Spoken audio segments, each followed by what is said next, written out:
Hey there, this is John from Heroes and Legends. Welcome to day 3 of official Eldritch Moon spoilers. Today we have 7 brand new cards to take a look at, and that's a little bit less than what we've had the last couple days, but we got some good ones here, so let's jump in and see what's going on.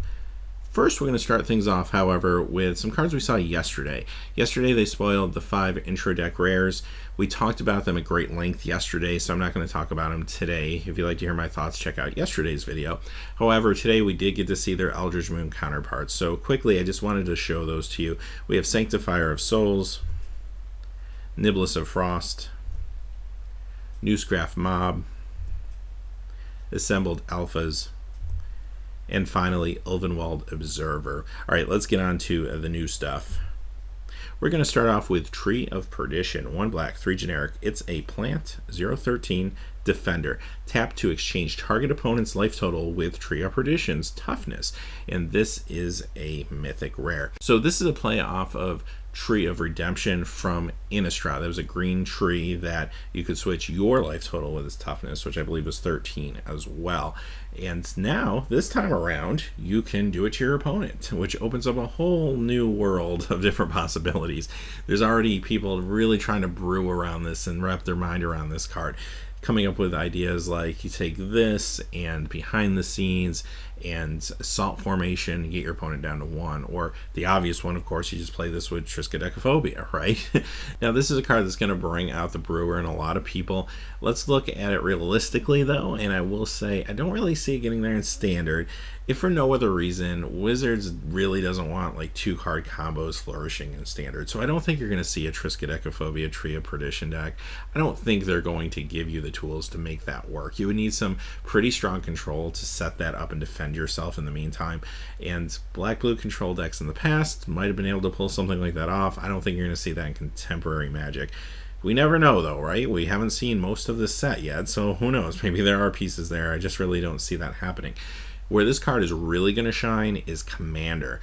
This is kind of a bomb in Commander. Now, there's crazy things you could do with it, with combos, sure, of course. Even Triskaidekaphobia in this in Commander could be pretty good. But just the fact you can play this early in the game and put one of your opponents down to 13 life almost immediately, that's actually pretty crazy. Any format like Commander where you start off with more than 20 life, this card actually becomes that much better.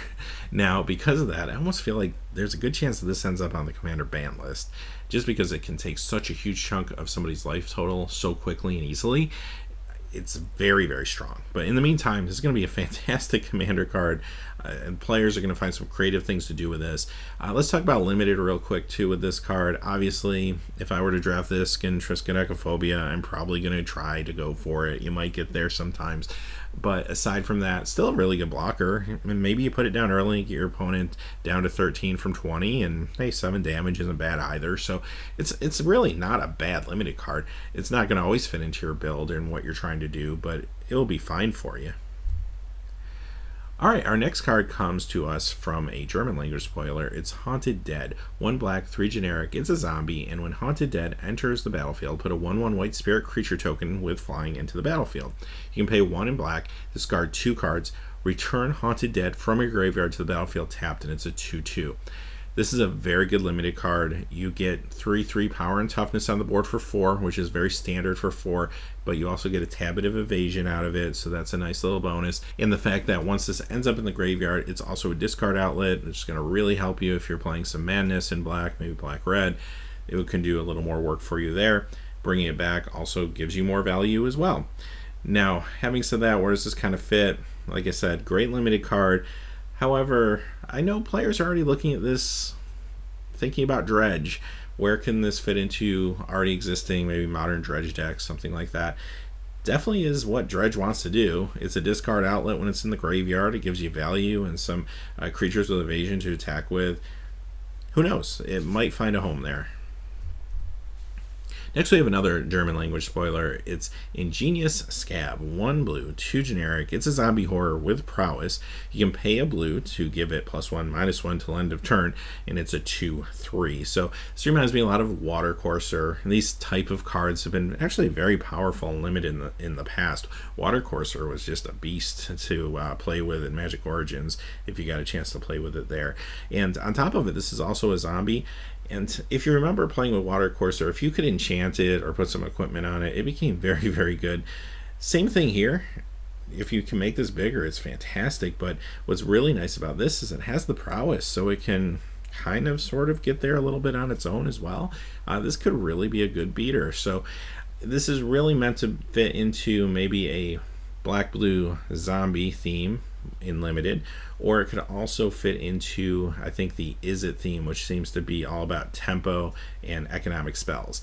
Kind of fits into both those archetypes, so it's good design there. Don't know if it's going to cross over anywhere else. If there is a tempo deck good enough to withstand the onslaught of all the aggro decks in standard, this would be a part of it, but again, we'll have to wait and see. Next, we have a card that comes to us from a Russian language spoiler.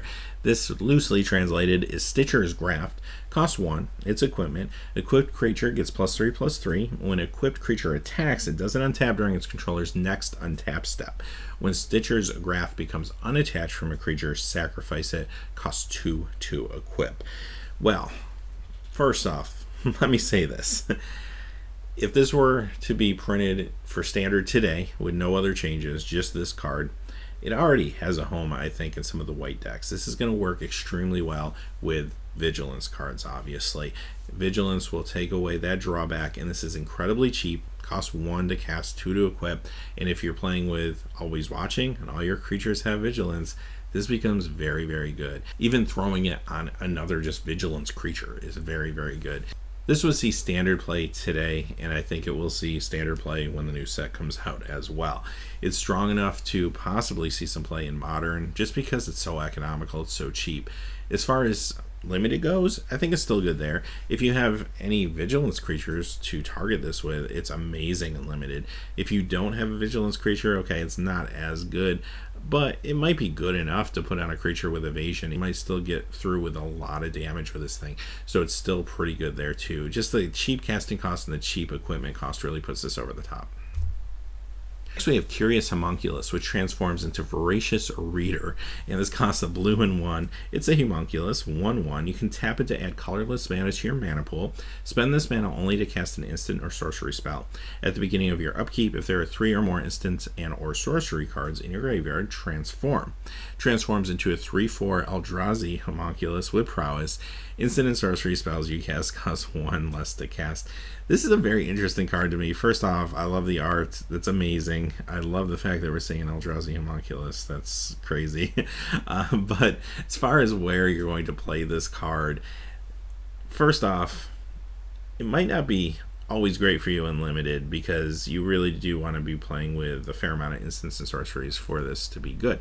However, there certainly seems to be an Is It theme of tempo with some really good instants and sorceries, so that could be a deck that you could draft, and in that case this will be very good in that deck. As far as standard goes, again, that Is It tempo deck is going to have to really get there. If it can get there in standard, then this will definitely be a part of it. But where I find this card maybe to be the most interesting is when you start thinking about modern and even legacy. And hear me out on this. I think this card could fit into, say, maybe Modern Storm, which is actually getting more and more pieces as time goes on to become a stronger and stronger deck. This is good because it's really cheap and you can put it out. It can go towards your storm cost. Early on, it can be tapping for mana to give you mana to play spells, but later on it can kind of just go off, flip into this 3/4, but more importantly, make all your instants and sorceries cost 1 less, and it has prowess too, which isn't a bad thing. So if something goes wrong with your storm combo, or else this can complement your storm combo by being a creature that could attack in for quite a bit as well after you play a number of instants and sorceries. This could be very, very good in a situation like that. Now, Legacy, I'm thinking, you know what, it's a blue card, so it can be pitched to Force of Will, so that's a thing right there. Just the fact that it's a 3/4, those are some pretty good stats for a creature in Legacy, not to mention the prowess. Maybe it won't quite get there, maybe that's going a little above and beyond, but this is a good card. Keep an eye on this one. I think it's going to see some play in a number of places. Alright, next we have a Bloodhall Priest. 1 black, 1 red, 2 generic. This is a vampire cleric, 4/4. Whenever Bloodhall Priest enters the battlefield or attacks, if you have no cards in hand, it will deal 2 damage to target creature or player, and has a madness cost of a black or red and 1. Here's the thing with this card. I really would love to see a Madness Vampire deck crossover into Standard. I think right now it's just been too slow for the metagame. I think in other metagames it would have been fine in the past, but because the Humans decks have just been so quick and so aggressive and so cheap to play creatures, the Vampire deck hasn't quite gotten there. Now, I don't think this will change anything. However, if we get some vampires in this set, or even just some small creatures that play well with the Vampire Madness theme that can complement something like this, then maybe it could get there, but we got a long way to go for that to happen. I mean, Madness cost of 3 for a 4/4.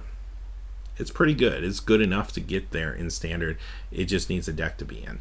Now, having said that, this is great for you in Limited. Even if you pay full cost for this, a 4/4 for 4 is going to be good, and then there's just upside if you can get Hellbent, and on top of that, if you pay it for 3, it's that much better, so it's fantastic there. I think this is also a great Commander card. This is going to fit very well into a lot of Vampire or even Madness strategies in Commander, and a lot of things you'll be able to do with it in that format as well, especially once you get Hellbent again. So, very good card.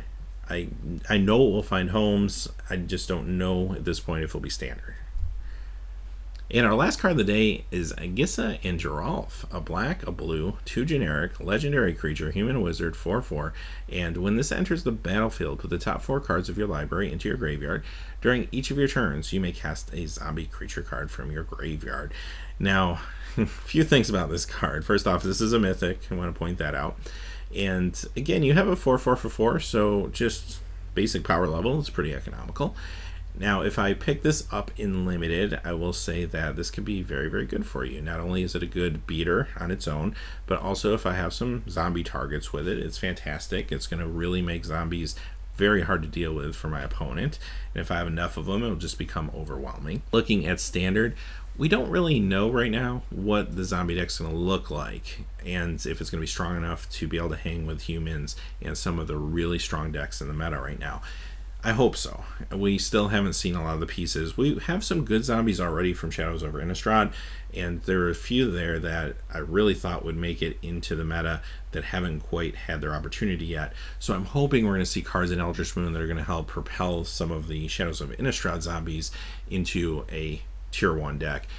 Time will tell. We just have to see what other pieces are there, but this is at least a step in the right direction. Other than that, awesome Commander card. This could be a Commander for a zombie deck and actually be quite good, I think. I think there's a lot of crazy brews you could do with this in Commander, and it would be awesome. So watch out for it there. The last thing I want to say about this card is I love the flavor, and I love what they're doing with the storyline here. The fact that Gisa and Geralf are brother and sister who were at odds with each other during the previous Innistrad block. So kind of bringing them together. I think that's kind of awesome to, I guess, fight the Eldrazi in the story. So that's a big, I think, flavor win there, if nothing else. All right, so having said that, those are all the cards for today. We'll be back tomorrow with more spoilers, and every day the spoilers come out, we'll do a video, compile them for you, and then a week from Friday, we'll begin our full set review. So until then, hey, thanks for watching. Please remember to like and subscribe, and have a great day. Hey, thanks as always for watching. This video, like all my videos, was made possible by the generous support of viewers like you on Patreon. Even a donation of $1 helps me to keep growing this community and creating better quality videos for all of you. Check out our Patreon page for exclusive giveaways and future goals for the channel. If you haven't had a chance yet to subscribe, hit that subscribe button so you don't miss any of the MTG news, spoilers, set reviews, product openings, or finance videos on Heroes and Legends. Talk to you again soon, and have a good day.